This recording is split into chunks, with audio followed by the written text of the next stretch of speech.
There will be days when you won't get to practice at all. When that happens, don't beat yourself up. It happens to the best of us. You may be so used to criticizing yourself that you might not even notice that you're doing that. So pay attention to your inner voice when things don't go your way and give yourself some grace. You're always trying your best, and it's okay that it's not perfect. So pat yourself on the back for trying. That'll give you the strength and courage to try again tomorrow. Hey guys, welcome to Love and Sing with Hannah, a place where you can sing without feeling judged and embrace self-love. I am Hannah, and today we're going to talk about how to establish a daily practice routine with just 5 to 10 minutes of your time. Many of us lead busy lives. If you're a mom with kids or if you work full-time, you don't have a lot of bandwidth or energy to commit to hours of practice. I get it. I've been there too. So I'm going to share with you 3 steps to becoming a better singer that only requires 5 to 10 minutes of your time. So let's get started. What is the first step to establishing a good routine? The first step is to make a commitment to becoming a better singer and taking that commitment seriously, not just as a casual wish. It's making a promise to yourself, and if you keep that promise, you'll gain self-respect and confidence. How many times have you told yourself you would do something and didn't go through it, and it chipped away at your confidence and you hesitated making new commitments because you didn't trust yourself?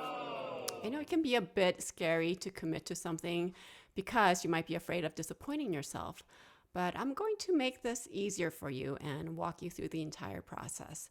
So commit and follow through. Discipline is a muscle you have to practice through repetition. And to make this process easier for yourself, take baby steps.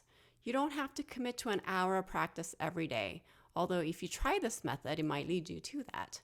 But when you're just starting out, commit 5 to 10 minutes of practice. But this practice has to be focused on your problem area and you know how to solve the problem. If you don't know how to solve your vocal problem, there is a way for you to send me your video and get my feedback. So check out my info in the pinned comment. Also, for the most effective way to practice, check out this video. Now you've made the commitment. So what's next? The second step is to devise a plan for practice, but also expect variables. Carving out 5 to 10 minutes of practice time doesn't sound very hard, but when you're not in the habit of doing it, you're likely to forget unless you schedule it in. So I encourage my students to use triggers to help them remember. For example, every time you go to the bathroom at home, stay in there for extra 5 minutes and practice in front of a mirror. In this case, the bathroom is the trigger. And the trigger can be anything that you do daily.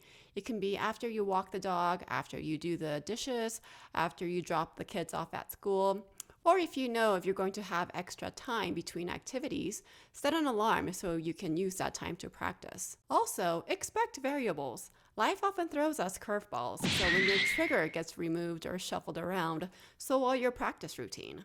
So have a plan B and C.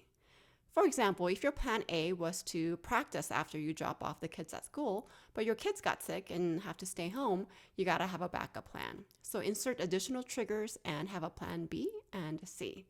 That way, if your plan doesn't go through, you're not flustered or frustrated because you have other time slots. Now you're committed and you have a plan. Is there more? Yes.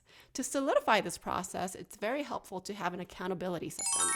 Have a friend or a small group of friends who want to set weekly goals. You can check in with them after each week. You should also come up with a group consequence if you don't follow through with your plans. For example, if you say you were going to practice 5 times this week, but only practiced 3 times, you pay your group $25 each, or however much your group decides. I found that it's the most effective way to get people to do things in the beginning because they don't want to pay. But allow yourself and the group grace if there is sickness or family emergency. And start with goals that are easy to do so you can get going, which is the most important thing. And you can build momentum from there and do harder things later. Now let's recap the 3 steps to becoming a better singer. Number 1, commit and take that commitment seriously. Number 2, devise a plan. Plan A, B, C, and expect variables. Number 3, Have an accountability system. And that's it. You have the 3 steps to becoming a better singer. And lastly, I want to offer you this. There will be days when you won't get to practice at all. When that happens, don't beat yourself up. It happens to the best of us. You may be so used to criticizing yourself that you might not even notice that you're doing that. So pay attention to your inner voice when things don't go your way and give yourself some grace. You're always trying your best, and it's okay that it's not perfect. So pat yourself on the back for trying.